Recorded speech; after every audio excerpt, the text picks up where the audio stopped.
Matot. Chapter 31 of this portion opens with a concept that we've never really analyzed. A difficult concept. The concept of revenge. God says to the Israelites, or says rather to Moses concerning the Israelites, it's important that the Israelites take revenge against the Midianites. And therefore, we go out to wage war against Midian.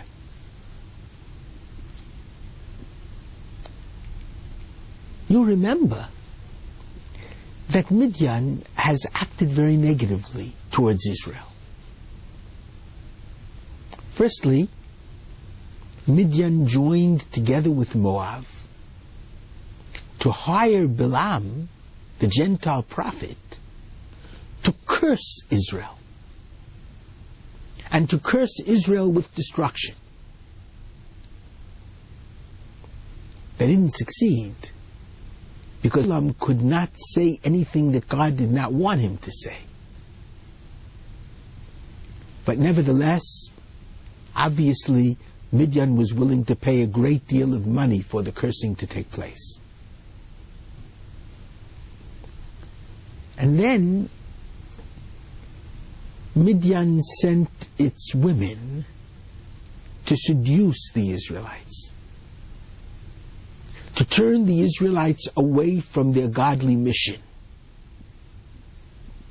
to try to assimilate the Israelites into their own nation through the seduction of sex.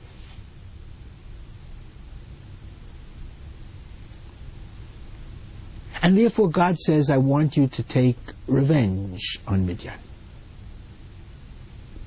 and fight them in battle. And indeed, Israel wins the battle.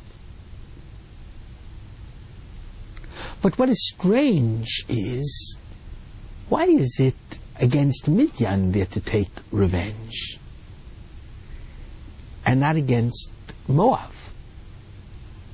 King Balak of Moab was the instigator in hiring Balaam.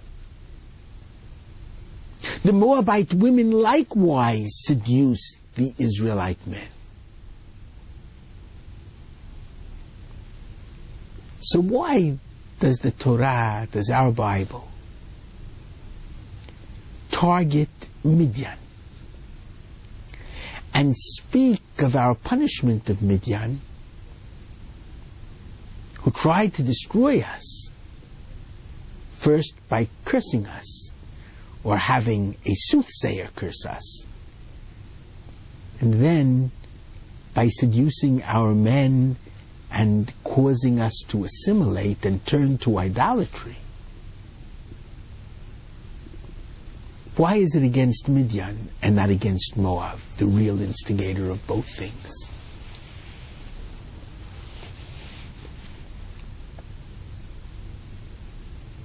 And I think if you study the text carefully, we'll be able to understand both things.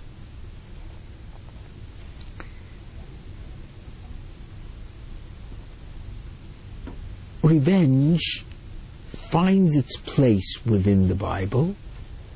In fact, in a very, very ringing verse, Kel Nekamot Hashem. Our Lord is a God of vengeance. Vengeance is not the main quality of God, not even the important kind of quality of God that we are generally asked to emulate. The qualities of God that we must emulate and walk in His ways, His godly ways, are Hashem kel rachum v'chanun erech apayim rav chesed ve'emet, the God of compassion and loving kindness and truth, the qualities that are expressed in the book of Exodus, chapter 34. Vengeance is not one of those qualities. But nevertheless, here, vengeance is mentioned. And I believe it's for the same reason that it's against Midian that we go and not against Moab. The Bible tells us very clearly why Moab decides to curse Israel. The king of Moab is simply frightened of Jewish power. He saw all of the great miracles that God wrought for Israel against Egypt, including the splitting of the Red Sea. He saw how the Israelites managed in the desert to conquer all of those who rose up against them. He's scared. And therefore he wants to stop their ability, lest at one point they turn against him. It does not say in the text that Midian agreed to the fright of Jewish power. Midian apparently went along because Midian was greedy, although we don't hear that Midian was paid off. Midian went along just for the sake of killing Jews.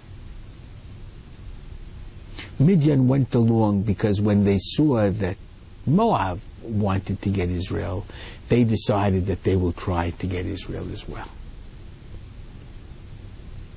Midian killed Jews just for the sake of killing Jews.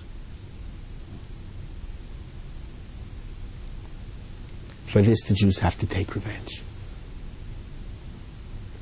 There was no logical reason to destroy the Jewish people on the part of Midian. They had an irrational hatred, maybe because of our morality. I've mentioned in other contexts that the Midrash, the rabbis explain, from Mount Sinai came the sin'ah, or the hatred against the Jewish people, because that was the place of the revelation of the Ten Commandments. That was the place where God's morality and God's expectation of morality from the world was presented to Israel and the world.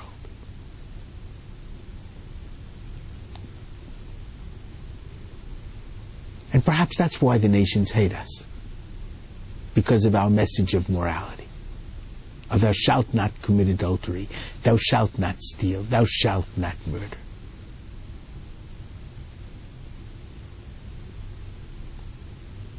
Midian hated Israel irrationally. They weren't so much afraid of Israel. They wanted Israel dead. Such a nation must be stopped. Taking revenge against such a nation for just killing us wantonly, much like Nazi Germany did, because we were not their enemies and we did not fight against them. They just hated us. Against those kinds of irrationally hating enemies, it's legitimate to take revenge. Those who would kill us wantonly and for no reason must be killed first, or else there will be no Jewish nation. Shabbat Shalom. Okay?